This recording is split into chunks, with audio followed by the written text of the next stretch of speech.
ओम शांति। आज 25 अगस्त 2021 के बाबा के मधुर महावाक्य सुनेंगे। और आज हमारी परम आदरणीय परम श्रद्धेय दादी प्रकाश मणि जी का 14वां स्मृति दिन है। और आज की मुरली में जो बाबा ने शिक्षाएं दी है, प्रतीत होता है कि दादी जी के जीवन की कहानी है। बाबा की हर शिक्षाओं को दादी जी ने अपने जीवन के अंदर इतना सूक्ष्मता से ग्रहण किया कि बाप समान सहज ही बन गए। उन्होंने कभी पुरुषार्थ में मेहनत नहीं किया, लेकिन एक नेचुरल पुरुषार्थ उनका रहा। परम आदरणीय दादी जी ने बाबा की हर बात को अपने जीवन में आत्मसात करते हुए संपूर्ण कर्मातीत अवस्था को प्राप्त किया। आज हम भी यही दृढ़ संकल्प करेंगे कि बाप समान बनने के लिए दादी जी के जीवन से जो प्रेरणाएं प्राप्त होती है, उन्हें हमें भी अपने जीवन में आत्मसात करते हुए कर्मातीत अवस्था को पाना है। पुरुषार्थ को सहज कैसे करना है, ये दादी जी का प्रत्यक्ष जीवन था। तो क्यों न हम भी उस जीवन के अंदर उन बातों को सहज ही शामिल करें, धारण करें, ग्रहण करें। सुनते हैं बाबा के मधुर महावाक्य। ओम शांति।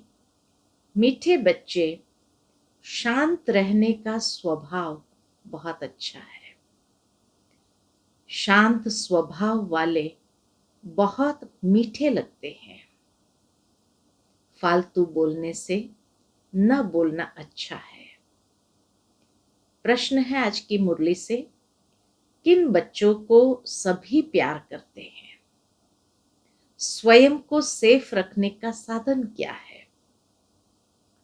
उत्तर है, जो सभी की बहुत रुचि से प्यार से सेवा करते हैं, उनको सभी प्यार करते हैं। तुम्हें कभी भी सेवा का अहंकार नहीं आना चाहिए। बाप द्वारा जो ज्ञान की कस्तूरी मिली है, वह दूसरों को देनी है। सबको शिव बाबा की याद दिलानी है। इस याद की यात्रा से ही तुम बहुत बहुत सेफ रहेंगे। जितना याद में रहेंगे, उतना खुशी भी रहेगी और मैनर्स भी सुधरते जाएंगे। ओम शांति। रूहानी बाप बैठ रूहानी बच्चों को समझाते हैं। समझा समझा कर कितना समझदार बना देते हैं। पढ़ाई भी सहज है ना। वह है स्थूल पढ़ाई और यह है सूक्ष्म पढ़ाई। तुम बच्चे जानते हो, यह पढ़ाई बाप के सिवाय और कोई पढ़ा नहीं सकते हैं। बाप आए ही है पवित्र बनाने और पढ़ाने। एम ऑब्जेक्ट सामने खड़ी है, तो ऐसे बाप को याद कर खुशी में रोमांच खड़े हो जाने चाहिए। बाबा की याद में बहुत खुशी का अनुभव करना है। यह भी बच्चे जानते हैं कि दिन प्रतिदिन हमको शांति में ही जाना है। शांति तो सबको बहुत पसंद होती है। बड़े आदमी जास्ती नहीं बोलते हैं और न जोर से बोलते हैं। तुम बहुत बहुत बड़े आदमी बनते हो। वास्तव में आदमी नहीं कहेंगे, तुम तो देवता बनते हो। देवताओं का बोलना बहुत थोड़ा होता है। तुमको भी जब देवता बनना है, तो टॉकी से बदल साइलेंस में रहने का अभ्यास करना है। कितना प्यार से बाबा हम बच्चों को दैवी मैनर्स सिखाते हैं, और यही दैवी मैनर्स का स्वरूप हमारी दादी जी थी। शांति में रहने वाले के लिए समझेंगे कि इनका अपने ऊपर अटेंशन है, जबकि तुमको शांति धाम जाना है तो बोलना भी बहुत आहिस्ते धीरे है। आहिस्ते बोलते बोलते शांति धाम में चले जाना है। जितना तुम शांति में रहते हो उतना शांति फैलाते हो। तुमको बहुत शांति में रहना चाहिए। आवाज से बात करना अच्छा नहीं लगता है, क्रोध भी अच्छा नहीं है। बच्चों में कोई भी विकार नहीं रहने चाहिए। देखना है हम कोई से लड़ते झगड़ते तो नहीं है। बाप ने समझाया है, hear no evil, talk no evil, see no evil, do no evil, think no evil. जो बातें तुमको पसंद नहीं है उन बुरी बातों से तुम्हें किनारा कर देना चाहिए, तो दोनों का मुख बंद रहेगा। हर बात में दैवी गुणों को धारण करना है। कोई आवाज से बात करे तो बोलो शांत, आवाज मत करो। तुम जानते हो हम शांति स्थापन करते हैं। सतयुग में शांति रहती है ना। मूल वतन में तो है ही शांति। शरीर ही नहीं तो बोलेंगे फिर कैसे। बाप बच्चों को श्रीमत तो बहुत अच्छी देते हैं, समझाते हैं, मीठे बच्चों अब तुम्हें अपने घर चलना है। टॉकी से मूवी में आना है, फिर साइलेंस में चले जाएंगे। जो भी मिले उनको यही पैगाम देना है। तुम जितना साइलेंस में रहेंगे उतना समझेंगे यह लोग किसी धुन में है। शांत रहने का स्वभाव बहुत अच्छा है। वह बहुत मीठे लगते हैं। बाबा कहे वो बहुत मीठे लगते हैं। फालतू बोलने से न बोलना अच्छा है। तुम सच्चे सच्चे पैगंबर हो। तुम्हारी सबके ऊपर मेहर यानी कृपा होनी चाहिए। मेहर करने वाले बच्चे बड़े शांत में बाप की याद में रहेंगे। सिर्फ पैगाम देना है कि बेहद के बाप को याद करो तो बेहद का सुख शांति मिलेगा। लौकिक बाप के पास बहुत धन है तो बहुत वर्षा मिलेगा ना। बेहद के बाप पास तो है ही विश्व की बादशाही, जो हर 5000 वर्ष बाद तुम्हें विश्व की बादशाही मिलती है। तुम बच्चों को सभी की बहुत रुचि से सेवा करनी है। हर एक को सेवा के लायक बनना है। जो दूसरों की प्यार से सेवा करते हैं उनको सभी प्यार करते हैं।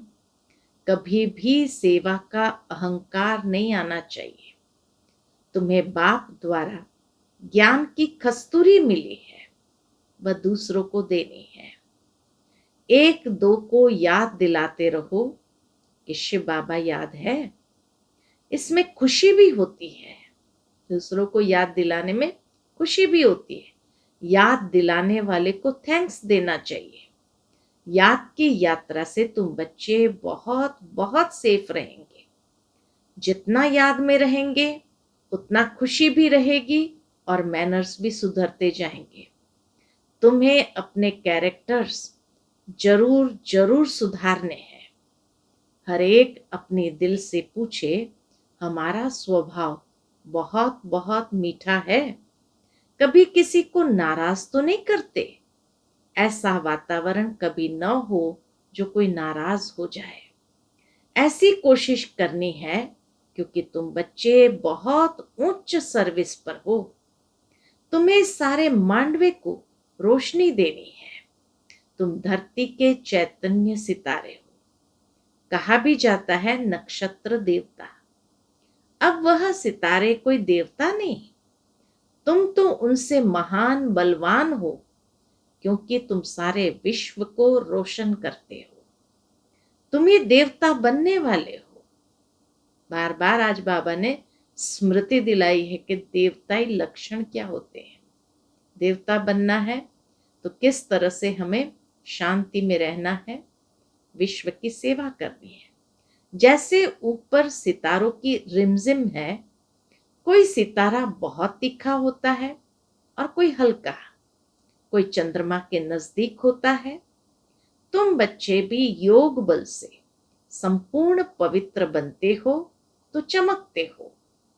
अभी तुम बच्चों को अविनाशी ज्ञान रत्नों की लॉटरी मिल रही है, तो कितनी खुशी रहनी चाहिए। अंदर में खुशी की उछले मारते रहो। यह तुम्हारा जन्म हीरे जैसा गाया जाता है। तुम ब्राह्मण ही नॉलेजफुल बनते हो तो तुमको नॉलेज की ही खुशी रहती है। इन देवताओं से भी तुम श्रेष्ठ हो। कितना नशा चढ़ा रहे बाबा। तो तुम्हारा चेहरा कैसा होना चाहिए? सदा खुशी से खिला रहे। बाप बच्चों को आशीर्वाद करते हैं, मीठे बच्चे सदा शांत भव, चिरंजीव भव, अर्थात बहुत जन्म जियो। आशीर्वाद तो बाप से मिलती है, फिर भी हरेक को अपना पुरुषार्थ करना है कि हम चिरंजीवी कैसे बने। बाप को याद करने से तुम चिरंजीव बन रहे हो। यह आशीर्वाद बाप देते हैं। ब्राह्मण लोग भी कहते हैं आयुष्यवान भव। बाप भी कहते हैं बच्चे सदा जीते रहो। तुम्हें आधा कल्प के लिए काल नहीं खाएगा। ऐसा आशीर्वाद दे देता है जो बाबा कहे आधा कल्प तक तुम्हें काल नहीं खाएगा। सतयुग में मरने का नाम नहीं होता। यहाँ तो मनुष्य मरने से डरते हैं ना। तुम तो पुरुषार्थ कर रहे हो मरने लिए। तुम जानते हो बाबा को याद करते करते हम ये शरीर छोड़ अपने शिव बाबा के पास जाएंगे, फिर स्वर्गवासी बनेंगे। अभी तुम मोस्ट बिलवेड बाप के बच्चे बने हो तो तुमको भी बाप जैसा बहुत बहुत मीठा, बहुत प्यारा बनना है। बाबा पत्रों में भी लिखते हैं, मीठे मीठे लाडले सिकिलदे बच्चों। बाबा बहुत मीठा है ना। प्रैक्टिकल में अनुभव करते हो कि बाबा कितना मीठा, कितना प्यारा है। हमें भी ऐसा बनाते हैं। यह भी तुम जानते हो कि हम कितने मीठे, कितने प्यारे थे। हम ही पूज्य से फिर पुजारी बने तो खुद को पूजते रहे। हम ही पूज्य से पुजारी बने तो खुद को ही पूजते रहे। यह भी बड़ी वंडरफुल समझने की बातें हैं। तुम बच्चे जानते हो आधा कल्प के हमारे सब दुख दूर करने वाला बाबा अभी आया हुआ है। कहते हैं हर हर महादेव। अब वह महादेव तो नहीं है। दुख तो बाप ही हरेंगे। दुख हरकर सुख देने वाला बाप है। आधा कल्प तुमने बहुत दुख देखे हैं। 5 विकारों की बीमारी बहुत बढ़ गई है। इस बीमारी ने बहुत दुखी किया है। इसलिए बाप कहते हैं मीठे बच्चे, यह जो कर्मों का खाता है उनको ठीक करो। व्यापारी लोग भी 12 मास का खाता रखते हैं ना। बाप समझाते हैं बच्चे, अभी सारी सृष्टि पर देखो कितना किचड़ा है। यह है ही नर्क। तो बाप को आना पड़ता है नर्क को स्वर्ग बनाने। बाप बहुत उकिर अर्थात प्रेम से आते हैं। बाप बहुत प्रेम से आते हैं। जानते हैं मुझे बच्चों की सेवा में आना है। मैं कल्प कल्प तुम बच्चों की सेवा पर उपस्थित होता हूं। जब खुद आते हैं तब बच्चे समझते हैं बाप हमारी सेवा में उपस्थित हुए हैं। यहाँ बैठे सभी की सेवा हो जाती है। सारी सृष्टि का कल्याणकारी दाता तो एक ही है ना। बाप जानते हैं सारी दुनिया की जो भी आत्माएं हैं सबको मैं ही वर्षा देने आता हूं।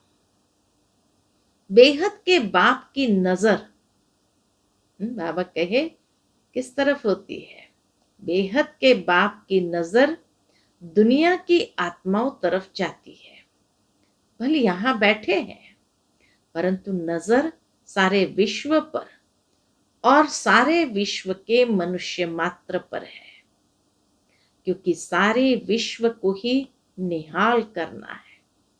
बाबा को नजर से निहाल करना है। ड्रामा प्लान अनुसार कल्प पहले मिसल सारे विश्व की आत्माएं निहाल हो जाने वाली है। बाप सब बच्चों को याद करते हैं। नजर तो जाती है ना, क्योंकि सारे संसार की आत्माएं सब बाबा के बच्चे हैं, तो बाबा की नजर तो जाती है ना। संगम युग पर ही बाप बच्चों की सेवा में उपस्थित होते हैं। उनकी भेंट में कोई भी सेवा कर न सके। बाबा जैसी तो सेवा कोई भी कर न सके। क्यों? क्योंकि बाबा निष्काम सेवादारी है और मनुष्य को भले काम न रखे न रखे, लेकिन जो सेवा करते उसका फल मिलता है। उनकी है बेहद की सेवा।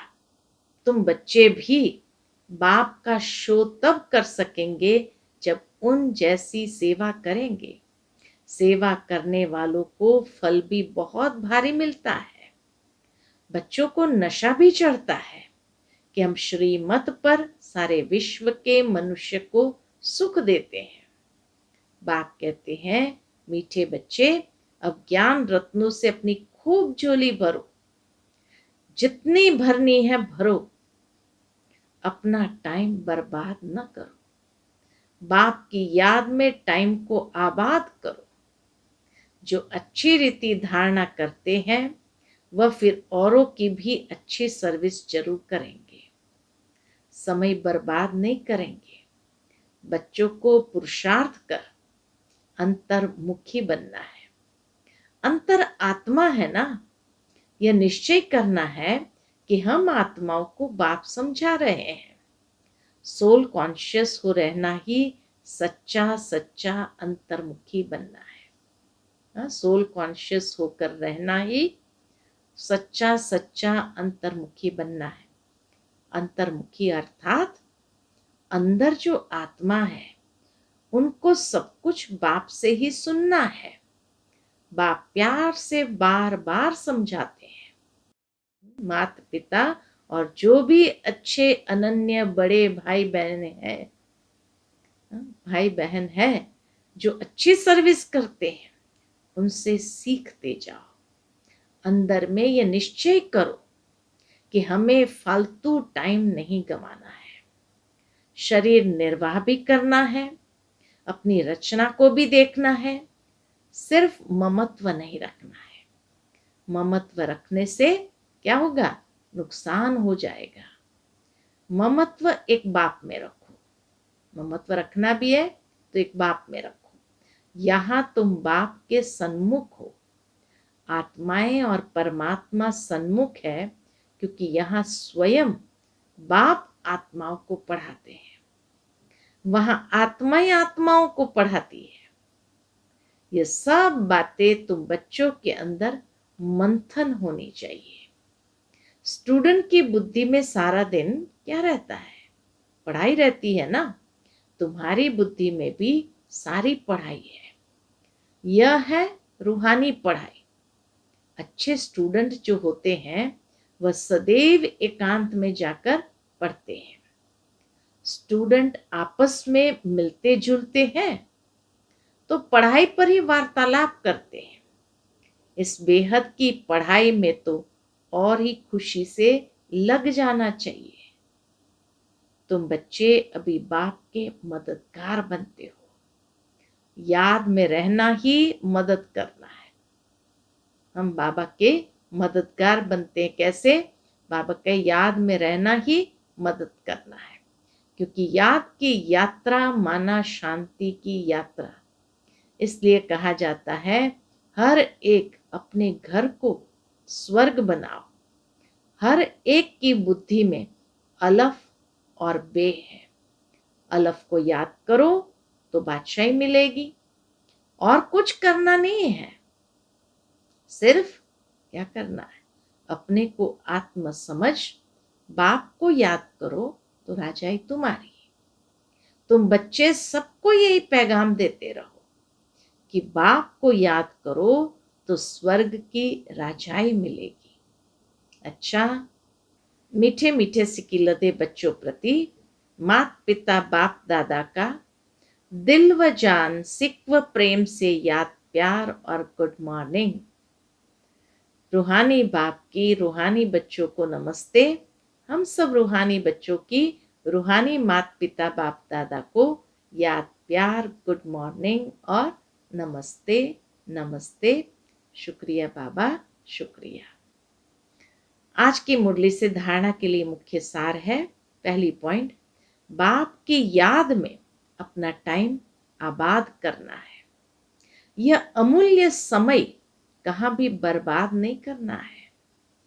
पुरुषार्थ कर अंतर्मुखी अर्थात सोल कॉन्शियस होकर रहना है। दूसरी पॉइंट, अभी हम देवताओं से भी श्रेष्ठ ब्राह्मण है। अभी बाप द्वारा अविनाशी ज्ञान रत्नों की लॉटरी मिली है। नॉलेजफुल बने हैं तो चेहरा सदा खुशी से खिला रहे हैं। बाबा कहे चेहरा सदा खुशी से खिला रहे हैं। अंदर में खुशी की उछले मारते हो। अंदर में खुशी की उछले मारते रहो। आज का बाबा का मधुर वरदान है, साकार और निराकार बाप के साथ द्वारा हर संकल्प में विजयी बनने वाले सदा सफलता मूर्त भव। साकार और निराकार बाप के साथ द्वारा हर संकल्प में विजयी बनने वाले सदा सफलता मूर्त भव। जैसे निराकार आत्मा और साकार शरीर दोनों के संबंध से हर कार्य कर सकते हो, ऐसे ही निराकार और साकार बाप दोनों को साथ व सामने रखते हुए हर कर्म व संकल्प करो तो सफलता मूर्त बन जाएंगे। क्योंकि जब बाप दादा सन्मुख है तो जरूर उनसे वेरीफाई करा करके निश्चय और निर्भयता से करेंगे। इससे समय और संकल्प की बचत होगी। कुछ भी व्यर्थ नहीं जाएगा। हर कर्म स्वतः सफल होगा। आज का स्लोगन है, रूहानी स्नेह संपत्ति से भी अधिक मूल्यवान है, इसलिए मास्टर स्नेह के सागर बनो। रूहानी स्नेह संपत्ति से भी अधिक मूल्यवान है, इसलिए मास्टर स्नेह के सागर बनो। अच्छा, परम आदरणीय दादी प्रकाश मणि जी के 14वें पुण्य स्मृति दिवस पर क्लास में सुनाने के लिए दादी जी द्वारा मिली हुई अनमोल सौगात, विशेष 14 पॉइंट्स दिए हैं और बहुत सुंदर दादी जी की शिक्षाएं हैं। पहली पॉइंट, ईश्वरीय नियम और मर्यादाएं हमारे जीवन का सच्चा श्रृंगार है। इन्हें अपने जीवन में धारण कर सदा उन्नति करते रहना। दूसरी पॉइंट, सदा यही नशा रखो कि हम भगवान के नैनों के नूर है। भगवान के नैनों में छिप कर रहो तो माया के आंधी तूफान स्थिति को हिला नहीं सकेंगी। सदा बाबा की छत्र छाया के नीचे रहो तो रक्षक बाबा सदा रक्षा करता रहेगा। तीसरी पॉइंट है, हम सबका दिलबर और रहबर एक बाबा है। दिलबर और रहबर एक बाबा है, उससे ही दिल की लेन देन करना है। कभी किसी देहधारी को दोस्त बनाकर उसके साथ व्यर्थ चिंतन और पर चिंतन नहीं करना। चौथी बात, चेहरे पर कभी उदासी, घृणा व नफरत के चिन्ह न आए। सदा खुश रहो और खुशी बांटते चलो। अपने सेंटर का वातावरण ऐसा खुशनसीबी का बनाओ जो हर एक को खुश नसीब बना दे। बाबा कहे, अपने सेंटर के वातावरण ऐसा खुश नसीबी का बनाओ जो हर एक को खुश नसीब बना दे। पांचवी बात, जितना अंतर्मुखी बन मुख और मन का मौन धारण करेंगे, उतना स्थान का वायुमंडल लाइट माइट संपन्न बनेगा और आने वालों पर उसका प्रभाव पड़ेगा। यही सूक्ष्म सकाश देने की सेवा है। छठी बात, कोई भी कारणवश मेरे तेरे में आकर आपसी मतभेद में नहीं आना। आपसी मनमुटाव यही सेवाओं में सबसे बड़ा विघ्न है। इस विघ्न से अब मुक्त बनो और बनाओ। सातवीं पॉइंट, एक दो के विचारों को सम्मान देकर हर एक की बात पहले सुनो, फिर निर्णय करो, तो दो मतें नहीं होगी। हर एक छोटे बड़े को रिस्पेक्ट जरूर दो। ये सबसे बड़ी विशेषता दादी की थी। आठवीं पॉइंट, अब बाबा के सभी बच्चे संतुष्टता की ऐसी खान बनो जो आपको देखकर हर एक संतुष्ट हो जाए। सदा संतुष्ट रहो और दूसरों को भी संतुष्ट करो। 9वीं पॉइंट, 4 मंत्र सदा याद रखना। 4 मंत्र कौन से हैं? पहला, एक, कभी अलबेला नहीं बनना, सदा अलर्ट रहना। ये पहला मंत्र, कभी अलबेला नहीं बनना, सदा अलर्ट रहना। दूसरा, किसी से भी घृणा नहीं करना, सबके प्रति शुभ भावना रखना। तीसरा, किसी से भी ईर्ष्या रीस नहीं करना, उन्नति की रेस करना। चौथा, कभी किसी भी व्यक्ति, वस्तु व वैभव पर प्रभावित नहीं होना, सदा एक बाबा के ही प्रभाव में रहना। 10वीं पॉइंट, तो 4 मंत्र दादी ने दे दिए। फिर 10वीं पॉइंट, हम सब रॉयल बाप के रॉयल बच्चे हैं। सदा स्वयं में रॉयल्टी और पवित्रता के संस्कार भरना, गुलामी के संस्कारों से मुक्त रहना, सत्यता को कभी नहीं छोड़ना। 11वीं पॉइंट, हर एक रोज हर घंटे 5 मिनट भी साइलेंस की अनुभूति जरूर करो, तो अनेक बातों पर विजय पाने की शक्ति आएगी। माया पर विजय तब होगी जब ज्ञान सहित योग में रहेंगे। जब बाबा के ज्ञान सहित योग में रहेंगे तब माया पर विजय होगी। 12वीं पॉइंट, सेवा के साथ साथ स्वस्थिति एक रस रहे, उसके लिए योग की भट्ठी बहुत जरूरी है। इसमें सभी को संगठन में बैठकर अभ्यास करना चाहिए, तो संगठन का भी बल मिलता है। 13वीं पॉइंट, आपके चेहरे पर कभी उदासी, घृणा, नफरत के चिन्ह दिखाई न दे। अगर आपस में कोई 19-20 बात हो जाए तो अपनी तपस्या से उसको मिटाओ। एक दो के आगे वर्णन नहीं करो, वर्णन करने से वायुमंडल खराब हो जाता है। 14वीं पॉइंट, कोई कितना भी मन खराब करने की कोशिश करे, लेकिन उसके प्रभाव में कभी नहीं आना। संग दोष भी बहुत खराब होता है, जो बुद्धि को बदल देता है। सबसे प्यार करो, सब फ्रेंड्स है। सबको प्यार करो, सब फ्रेंड्स है, लेकिन पर्सनल फ्रेंड किसी को नहीं बनाओ। यह अंडरलाइन करो। अच्छा, तो ये थी हमारी परम आदरणीय परम श्रद्धेय दादी जी की अनमोल शिक्षाएं। अच्छा, ओम शांति।